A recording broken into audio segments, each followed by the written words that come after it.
예전에 중고등부 연합집회를 할 때였는데 연합집회니까 여러 교회에서 이제 참여하는 집회였습니다. 근데 이제 어느 교회에서 학생들이 참여했는데 평상시 교회 잘 안 다니는 아이인데 엄마가 이번에 수련회 가면 용돈 많이 주겠다고 용돈에 넘어가서 이제 수련회에 참석한 아이인데 혼자 오기 뭐하니까 교회도 잘 안 다니는데 진짜 생짜배기 교회 안 다니는 친구를 또 데려와서 야 이번에 캠프 가는데 같이 가자. 그럼 내 영화 보여줄게. 하여튼 꼬셔가지고 시흥까지 데려왔어요. 그러니까 친구는 와 캠프 한다니까 소풍이나 수학여행처럼 뭔가 신나는 일이 있을 줄 알고 왔는데 찬양하고 말씀 듣고 기도하고 찬양하고 말씀 듣고 기도하고 그거밖에 없으니 애들이 막 미칠 것 같아. 조민이 나는 거예요. 그래서 먼저 갑자기 화장실 가더니만 저기 산 밑에서 담배를 피우고 있더라고요. 아유 쟤들 어떻게 해야 되나 싶고 있는데 얘는 이제 신나서 왔는데 이게 뭐 기대했던 게 아니잖아요. 뭐 집중도 안 되고 그렇게 하루를 보냈어요. 둘째 날 저녁 때니까 애들이 참여를 했어요. 어차피 산속 기도원이니까 갈 데도 없고 그냥 온 김에 그냥 뭔 소리 하나 들었나 보자 그런 마음으로 참여했는지 둘째 날 저녁에는 아주 애들이 열심히 이제 예배에 참여하고 있었습니다. 그리고 둘째 저녁에 막 기도하고 은혜 받는 시간에 처음 교회 다닌 애가 신기한 경험을 했어요. 방언이라는 걸 받고 깜깜하게 굵고 기도하는데 갑자기 큰 빛이 자기한테 임하는 것도 경험하고 막 몸이 뜨겁기도 하고 막 신기한 경험을 이 아이가 한 겁니다. 그리고 이제 기도회 끝나고 이제 소그룹별로 이제 간식 먹는 시간인데 자기 얘기를 한 거예요. 나 이거 기도하는데 신기한 경험했다고 막 얘기를 하는 거예요. 그랬더니 그 모였던 친구들이 막 부러워하는 거죠. 아이 나는 교회 다닌 지 엄청 열심히 다녔는데 저런 체험 한 번도 없는데 오늘 교회 처음 나온 애가 저런 체험을 했으니까 부럽기도 하고 섭섭하기도 하고 하나님 저를 뭡니까 이러기도 하고 하여튼 걔가 하여튼 은혜를 많이 받았어요. 그러니까 이제 셋째 날 되니까 얘가 정신 똑바로 저리 은혜 받는다고 막 앞장서서 막 이러니까 교회 처음 나온 애가 대견하기도 하고 그래서 그 아이의 이름을 이제 기억하고 있었는데 그리고 이제 집회가 끝났습니다. 야 너 가서 교회 열심히 다니고 예수님 잘 믿어라. 네 알겠습니다. 그리고 헤어졌어요. 근데 연합 집회가 이제 방학 때만 하는 거라서 1년에 2번 합니다. 여름방학, 겨울방학 때. 6개월 지나서 또 이제 캠프를 열게 됐는데 그 교회 아이들도 이제 그 캠프에 또 참여하게 됐어요. 그러니까 스태프들이 관심이 뭐냐면 야 지난번에 그 은혜 받은 아이 어떻게 변했을까? 처음 교회 나와서 신앙생활 했는데 그 은혜 받고 갔으니까 얘가 어떻게 바뀌었을까? 아마 사도 바울처럼 놀라운 경험을 했으니 정말 얘가 정말 많이 바뀌었을 것이다 라는 기대함으로 그 아이를 이제 찾았어요. 야, 걔 왜 어딨냐 했더니 하는 말이 걔 요즘 교회 안 다녀요 이러더라고. 은혜 받고 한 달 정도는 교회 나왔는데 지금 교회 안 다녀요 이렇게 이제 말하니까 제가 그 말 듣고 약간 충격을 받았습니다. 와 그렇게 은혜 받은 것 남들 흔히 받지 못한 은혜 내가 받았는데 아니 교회를 안 다닌다니 예수를 안 믿겠다니 왜 이런 일이 벌어졌을까 이런 생각을 해보게 됩니다. 물론 그 교회에서 어떤 일이 있었는지 모르지만 제가 이런 생각을 해봅니다. 때때로 주변에 그런 분들이 있어요. 놀라운 은혜를 체험을 하신 분들이 있는데 신앙생활 잘 못하시는 분들이 있어요. 남들은 그렇게 원하고 원해도 경험하지 못했던 놀라운 성령의 체험을 경험했는데 예수를 안 믿겠다는 거예요. 교회를 안 다니겠다는 거예요. 어떻게 저럴 수 있을까? 고민에 빠지기도 합니다. 제 나름대로 결론은 그거죠. 제가 세계관이 바뀌지 않았구나. 이 세계관이라는 게 뭐냐면 세상을 바라보는 눈이죠. 어릴 때부터 교회에 다녔던 아이들은 이 성경적 세계관이 자기도 모르게 심겨져 있어요. 하나님이 천지를 만드셨어. 인간은 원숭이를 통해서 생긴 게 아니고 하나님 만드신 거야. 이거 세계관이거든요. 우리 죽으면 없어지는 게 아니고 죽으면 천국이든 지옥이든 가는 거야. 그러니까 저 생에 대한 새로운 세계관이 있어요. 우리가 뭐 완전 범죄를 이루었다고 이게 성공이 아니야. 하나님 반드시 심판하셔 라고 하는 이 지식은 세계관으로 영향을 미쳐요. 근데 이 아이가 은혜를 엄청 받았다고 체험을 엄청 했다고 했지만 얘는 교회를 한 번도 다닌 적이 없어서 이 얘의 머리의 세계관은 지금까지 세상에서 배운 세계관, 그 세계관에는 하나님은 없어요. 그 세계관에는 부활이 없어요. 그 세계관에는 심판이 없어요. 그런 세계관 속에서 놀라운 체험을 하긴 했지만 이것이 믿음으로 바뀌지는 않더라라고 하는 거예요. 놀라운 체험이 마치 뭐 예수 안 믿는 사람들 용한 점집에 가잖아요. 아, 나 저기 저기 속리산에 있는 용한 점집 갔는데 기가 막혀, 쪽집게야 쪽집게, 이렇게 말하는 경우 있잖아요. 이 사람 볼 때는 엄청난 체험을 한 거예요. 어떻게 나를 속속들이 잘 알지? 충격인 거죠. 그런 의미로서 야, 내가 이번에 교회 수련회 가가지고 신기한 경험했다. 근데 그뿐이에요. 뭐 살면서 뭐 신기한 거면 뭐 한두 번 할 수 있지, 뭐 그게 뭐 대단하다고 라고 큰 의미를 부여하지 아니하고 믿음이 되지 않는 경우를 보게 됩니다. 그래서 저도 이제 많이 깨달았어요. 아, 이게 당장 어떤 체험을 하고 어떤 경험을 하고 이것보다 더 중요한 것은 하나님의 말씀이 그 안에 심겨져서 이전의 세계관이 사라지고 성경적 세계관, 말씀의 세계관이 세워지지 아니하면 사람들이 신앙이 견고히 세워질 수 없겠구나, 이런 것들을 우리가 경험하게 되더라. 그리고 신앙생활을 무조건 열심히 하는 게 중요한 것이 아니라 하나님의 성경적 가르침에 따라서 인도함 받는 것, 그것이 참 중요하다, 이런 생각을 해보게 됩니다. 또 청소년 수련을 하다 보면은 대성통곡하며 우는 아이들이 있어요. 막 아이들이 막 엉엉 울어. 그러면은 제가 왜 울까? 20%는요, 제 생각에 한 20%, 30%는 회개하느라고 웁니다. 아, 내가 죄인이거라, 이런 예수님 날 용서하셨구나, 이래서 펑펑 울어요. 한 20, 30%는. 나머지 70, 80%를 왜 우냐? 부모님 때문에 웁니다. 네, 아이들이 부모님 때문에 울어요. 부모님 때문에 왜 우는 줄 아세요? 왜 우냐면 부모님이 날 사랑하지 않는다는 거예요. 그리고 난 그런 부모를 사랑할 수 없다는 것 때문에 울어요. 목사는 부모에게 순종하라 이러는데 순종은커녕 부모는 날 사랑하지 않는다니까요. 오해죠. 어쨌거나 우리 아이들이 상당수 부모가 날 사랑한다는 것을 믿지 않아요. 그런 부모를 사랑한 마음이 별로 없어요. 이 중고등부 때 아주 심각한 사항입니다. 왜 우리가 사실 부모가 자녀 얼마나 많이 사랑해요? 근데 이 아이들 왜 그걸 모를까? 골로새서 3장 20절에 자녀들아 모든 일에 부모에게 순종하라, 이는 주 안에서 기쁘게 하는 것이니라, 이렇게 말해요. 성경은 부모에게 순종하라. 아니, 세상에 부모만큼 자식을 사랑하는 사람이 어디 있어요? 부모만큼 자식의 미래를 걱정하는 사람이 어디 있어요? 그러니까 부모 말 들으면 잘 되는 거죠. 왜? 자식을 위해 사는 부모니까. 근데 요즘 아이들이 부모가 자기를 사랑하는 걸 잘 못 느낀다는 거예요, 요즘에. 왜냐하면 부모는 최선을 다해 사랑한다고 하는 거예요. 기죽지 말라고 막 이것저것 비싼 거 사준단 말이에요. 근데 문제는 나만 그런 게 아니야. 다른 집 애들도 다 그 정도 사랑은 받아. 그러면 어떻게 되냐면 이거는 부모의 의무야. 아, 부모가 애를 낳았으면 당연히 그 정도는 해줘야지. 그 뭐야? 당연한 거. 자녀는 부모로부터 당연한 것을 받고 있기 때문에 이게 큰 뭐 감동이 되지 않아요. 다른 자식들 다 받는 건데 뭐 나도 받고 있는데 뭐 이게 뭐 대단하다고. 자식이면 당연히 그런 권리가 있지라는 생각을 하고 있는 거예요. 그러다가 이 아이가 사춘기가 됩니다. 그러다가 이제 부모가 이제 학원도 보내고 뭐 애를 쓰잖아요. 근데 애가 알고 봤더니 그렇게 공부를 못한다는 사실을 늦게 발견해. 요즘에는 초등학교에 거의 시험이 없어요. 시험 봐봐야 쪽지 시험 보는 거지 제대로 중간고사, 기말고사가 없어요. 중학교 1학년 때도 시험이 없어요.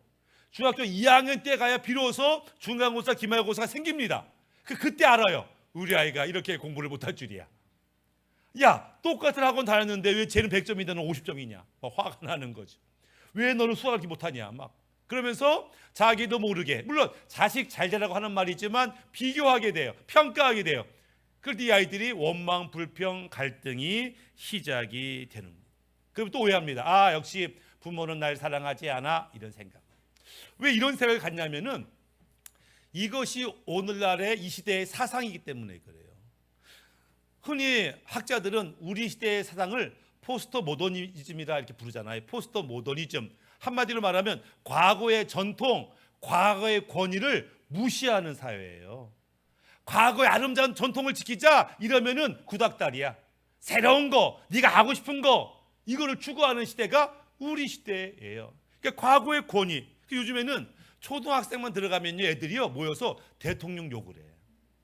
우리 때는 대통령은 내 꿈이잖아. 너 소원이 뭐냐? 대통령 되는 거예요. 대통령이 존경의 대상이란 말이에요. 적어도 그렇게 들려지니까. 근데 요즘은 초등학생이 대통령을 욕을 하고 국회의원을 욕을 해요. 그럼 부모가 어떻게 보면 야, 네가 어린 나이에 세상을 아는구나. 네가 대통령이 그렇게 못된 거, 국회의원이 못된 거 네가 벌써 깨달았구나. 그게 아니에요. 얘는 평생을 수많은 사람들이 대통령, 국회의원 욕하는 것만 들었어요. 자기도 대통령욕, 국회의원 하는 거예요. 그랬더니 잘했다 그러네. 자기는 대통령 욕하고 국회 욕하면서 자기가 정의로운 줄 알아. 착각을 해요. 여기서 끝나지 않아요. 이 권위에 대한 무시는 다음에 선생님에 갑니다. 선생님도 무시해요. 아니 우리 엄마 아빠도 선생님도 싫어하고 무시하거든. 그러니까 얘도 자연스럽게 선생님을 무시해요. 애가 선생님을 욕하고 무시하면은 선생님이 잘못됐으니까 우리 애가 욕하지, 이렇게 반응하는 거예요. 그러니까는 그래 선생님 나빠서 그래 이렇게 해요. 문제는 여기 끝나잖아. 더 나아가서 부모의 권위도 무시합니다. 연결되어 있는 거예요. 국가 지도자에 대한 무시, 선생님에 대한 무시, 부모에 대한 무시, 군사부 일체가 무너진 거예요 우리 시대는. 그러니까 아이들은 자연스럽게 부모의 권위를 인정하지 않아요. 요즘 초등학생 중에 부모님 경찰이 고발할 애들 많아요. 왜? 학교 배우거든. 엄마가 이렇게 때리면 신고해, 이런 일 벌어진 신고해. 학교에서 배우거든요. 그러니까 애들이 부모님을 고소고발, 왜? 배운 대로 하는 것이죠. 그러니까 부모님의 권위를 인정하지 않은 그런 교육을 아이들이 받다 보니까 어느 순간 부모로부터 상처받으면 이게 분노가 되는 거예요. 부모지만 나의 권리, 나의 이익을 침해했다, 나의 인권을 침해했다라고 분노하는 것들을 보게 됩니다. 사실 세상은 엄청 심각하게 돌아가는데 누가 몰라? 부모가 몰라. 자기 어릴 때만 생각해. 내가 얘 때는 뭐 했지? 나 얘 때 이랬지. 자기 자식도 그런 생각을 할 줄 착각을 해. 그러지 않습니다. 열심히 돈 벌어가지고 어린이집 보내줘, 학원 보내줘, 좋은 학교 보내줘, 최선을 다하지요. 맡기는 거예요. 사실 하나님은 부모에게 자식을 맡겼는데 부모는 자기 역할 감당하지 못하고 다 맡겨요. 제가 아는 사모님이 어린이집 하는데 보통 애가 100일 되면 연락이 와요. 우리 애가 100일 지났는데 받아줘요? 예, 그 어린이집 받아줘요. 100일 때부터 아이들 받아주는 어린이집이 굉장히 많아요. 이 부모가 물론 직장 생활도 해야 되겠지만 애 키우는 걸 무서워해. 겁내. 키울 줄 몰라. 전에 같으면 할머니, 할아버지 같이 사니까 이렇게 돌봐줬는데 혼자 키울 수도 없고 두려운 마음이 있는 거예요. 애를 못 낳는 이유가, 안 낳는 이유가 이 두려운 마음이 있는 것이죠. 그러니까 다 맡겼는데 어린이집에서 학교에서 잘 키워주겠지. 문제는 잘 키우고 있지 못하다는 것을 이해할 필요가 있어요. 사실 엄청 심각하다는 것을 이해할 필요가 있다라고 하는 거예요. 그럼에도 불구하고 부모들이 자녀의 상태에 대해서 무관심, 다른 말로 하면 방임하고 있는 거예요. 마치 구약 성경의 엘리 제사장처럼 자식이 잘못된 길로 가고 있는데 방임해. 나중에 크면 나아지겠지, 좋아지겠지, 철들면 깨닫겠지 라고 방임하는 순간 결국 자녀도 하나님 가운데 저주받고 그 부모도 주님한테 진노를 받게 되더라 라고 하는 거예요. 부모는 자녀를 바른 길로 인도할 책임이 있는데 요즘 부모가는 나는 지금 그 일을 잘 감당하고 있는가 점검해 봐야 됩니다. 아브라함의 조카 롯이 이사를 가게 됐어요. 어디로 이사 갔나 했더니 소돔 땅으로 이사를 갑니다. 자기가 소돔 땅 볼 때는 물도 넉넉하고 초장도 좋고 에덴 동산처럼 살기 좋은 곳인데 아마 사업하기 좋은 곳, 양과 소, 염소를 치기 좋은 곳일지 모르겠어요. 아마 시골보다는 저 도시에서 자녀를 키우는 게 더 낫겠지, 아마 그런 판단도 했겠지요. 그러나 알고 봤더니 거기는 죄악의 도시죠. 어둠의 도시였죠. 거기서 이 자녀들이 죄악된 문화 속에서 죄를 습득하고 죄악 행하는 것을 두려워하지 않고 결국 하나님의 진노 가운데 거하는 것들을 보게 되죠. 맹모 삼천지교라고 맹자의 엄마는 맹자를 잘 키우기 위해서 3번 이사 갔다. 요즘에야 이사 3번 가는 거 일도 아니지만 옛날에는 그렇지 않아요. 한 마을에 태어나면 죽을 때까지 그 마을 벗어나지 못한다니까, 보통의 경우. 근데 이 엄마는 특별해가지고 아주 이사를 다녔어. 애한테 좋은 곳을 찾아서 이사를 했다. 그럼 우리가 뭐예요? 우리는 강남 이사 가야 되는 거예요? 아니 미국으로 이민 가야 되는 거예요? 그 얘기가 아니에요. 이 엄마는 어느 장소가 우리 아이한테 유익할까, 좋을까를 생각한 것이죠. 단순히 우리가 이 아이를 어느 지역 가면 좋은 성적, 어느 지역 가면 좋은 성공이 아니라 정말 우리 아이가 머물기에 합당한 축복의 땅이 어딘가, 하나님이 기뻐하는 땅이 어딘가를 알아야 돼요. 정말 우리와 우리 자녀가 머물면 복받을 그 축복의 땅이 어딘지를 알고 있는가, 그곳을 인도하고 있는가를 점검해 봐야 됩니다. 그렇지 않으면 휩쓸려 가요. 세상에 휩쓸려 가고 죄에 휩쓸려 가고, 그러면 필연적으로 절망과 고통 당할 수밖에 없다라고 하는 거죠. 또 심지어는 어떤 부모는 죄악을 자녀에게 부끄럼 없이 보이는 경우가 있어요. 생각 있는 부모는 잘못한 것을 자식한테 숨깁니다. 애들 본다, 우리 나중에 합시다, 이렇게 할 수 있어요. 근데 요즘에는 애가 있든 없든 함부로 말하고 함부로 죄를 짓는 경우가 있고, 그 아이들이 그걸 습득을 해요. 성경에 가끔 표현되는 게 있는데, 그가 악을 행하되 이전의 모든 사람보다 더 큰 악을 행하니라, 이런 구절이 성경에 굉장히 많아요. 그 대표적인 사람이 오므리라고 하는 사람인데, 열왕기상 16장 25절에 오므리가 여호와 보시기에 악을 행하되 그 전에 모든 사람보다 더욱 악하게 행하여. 그러니까 오므리라는 왕이 있었는데 얼마나 못된 왕인지, 지금까지 수천 명이 수만 명, 수억의 인구가 있을 거 아니에요. 그들보다도 가장 못된 왕이었다. 얼마나 못된 왕이에요. 그런데 이 못된 왕이 죽었어요. 그리고 그 아들이 왕이 됐습니다. 그 아들이 누구냐? 그 아들이 아합이에요.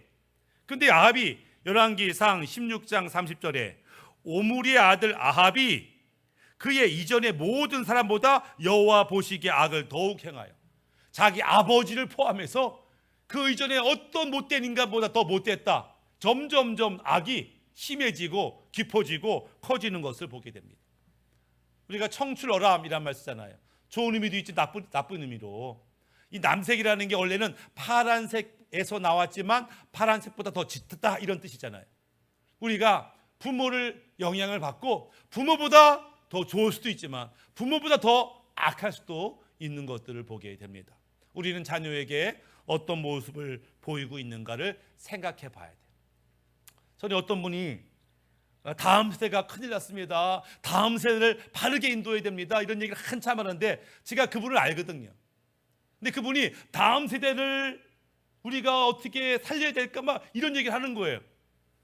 근데 내가 걱정이 되는 거예요.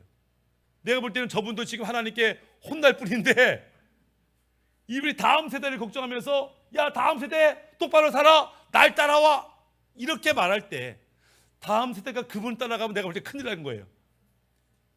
우리가 다음 세대를 걱정하며 야 니 똑바로 살아, 아빠처럼 살아, 엄마처럼 살아 이랬는데, 사실 아빠와 엄마마저도 지금 하나님의 진노 가운데 있다면 이거 큰 문제지요. 그러니까 우리가 감히 날 따라와라 할 만큼, 바울 사도가 너희는 날 따라와라 라고 할 만큼 우리가 하나님 앞에 바로 서지 아니하면 우리가 이 아이들을 바른 길로 인도하기가 어렵다라고 하는 거예요. 그럼 우리가 어떻게 해야 되는가, 어떻게 우리가 살아야 되는가? 오늘 본문의 말씀 누가복음 23장 27절, 또 백성과 또 및 그를 위하여 가슴을 치며 슬퍼하는 우는 여자의 큰 무리가 따라오는지라, 예수께서 돌이켜 그들을 향하여 이르시되 예루살렘의 딸들아 나를 위하여 울지 말고 너희와 너의 자녀를 위하여 울라. 예수님은 십자가에 주로 가시는 거예요. 막 채찍을 맞고 피가 나고 막 쓰러지고, 예수님을 따랐던 많은 사람들이 놀라죠. 아니 어저께까지만 해도 우리 예수님이다, 호산나 다윗의 왕이요, 이런 분이 우리의 왕이 돼야 되지 이랬는데, 하루 만에 예수님이 지금 잡혀가지고 죽게 생긴 거예요. 피가 흘리고 난리가 났어요. 그러니까 많은 여인들이 따라다니면서 엉엉 울어요. 우리 예수님 불쌍하다고 울어요. 근데 예수님이 멈춰서서 하시는 말, 야 나를 위해서 울 필요 없어. 나는 지금 하나님이 기뻐하는 사명의 길 가는 거야. 나는 지금 하나님이 기뻐하는 십자가의 길 가는 거야. 나는 죽지만 부활할 거야. 나는 고난 당하지만 영광 가운데 새롭게 될 거야. 진짜 문제는 너희와 너희의 자녀들이야. 너의 심령은 지금 하나님이 기뻐하는 심령이 됐냐? 너의 자녀들은 바른 길 가고 있어? 나 때문에 울지 말고 너희와 너희 자녀 때문에 울어야라는 걸 모르냐? 이렇게 말씀을 하시더라. 이것이 오늘 우리에게 주신 말씀이에요. 우리가 이 땅의 수많은 사건 사고를 보고 아유 불쌍해라 불쌍해라 이렇게 울 수 있지만, 사실은 우리의 영적 상태를 보고 울어야 되고 우리의 자녀의 미래를 위해서 울어야 되는 그런 상황이다라고 하는 거예요. 우는 것도 때가 있어요. 마땅히 울어야 할 때 울지 못하면, 눈물을 흘리며 씨를 뿌리는 자는 기쁨으로 단을 거두는데, 언제 씨를 뿌려요? 봄에 씨를 뿌려야지. 봄을 놓치면 씨를 뿌려도 열매가 안 나요. 지금 울지 않고, 지금 헌신하지 않고, 지금 결단하지 아니하면 열매를 거둘 수 없다. 주님께서는 지금 너와 너 자녀를 위해서 울라라고 할 때 우리가 그 말씀을 깊이 새겨 듣고 순종할 필요가 있다라고 하는 것입니다. 기억할 것은, 사실 우리의 자녀라고 말하지만 엄밀히 말하면 이 자녀는 하나님의 자녀예요.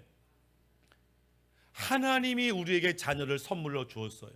우리가 살아있는 동안 이 아이를 잘 생존케 하고 잘 보호하고 양육하고, 그래서 이 아이가 하나님이 기뻐하는 자로 세울 수 있도록 우리에게 맡겨주신 거예요. 우리는 살아있는 동안에 이 아이를 열심히 사랑하고 섬길 뿐이에요. 우리가 죽으면 더 이상 우리가 어떻게 못해요. 하나님이 그 다음부터는 다루시겠죠. 그러니까 하나님이 맡긴 영혼을 언젠가 우리가 하나님이 다시 돌려보낼 텐데, 하나님께 돌려드릴 때에 야, 네가 너에게 맡긴 내 아들 딸들 잘 키웠구나, 잘했다, 이런 칭찬을 받아야지, 야, 내가 준 영혼 그 엉망으로 만들었구나, 너 어떻게 키운 거야, 이렇게 책망할 수도 있다라고 하는 거예요. 하나님께서 아브라함에게, 아브라함, 내가 너에게 준 독자 이삭 나에게 바쳐라, 이럴 때에 아브라함이 알겠습니다, 하나님 주신 하나님의 자식이니까 내가 드리겠습니다, 주저함이 없었다면 우리도 마찬가지예요. 하나님이 내게 맡긴 이 자녀를 세상에 그냥 맡기지 말고, 학원과 어린이집과 학교에 다 맡겨놓고 나 몰라라 하지 말고 다시 하나님께 맡겨드리는 결단이 우리 가운데 필요하다라고 하는 것이죠. 네.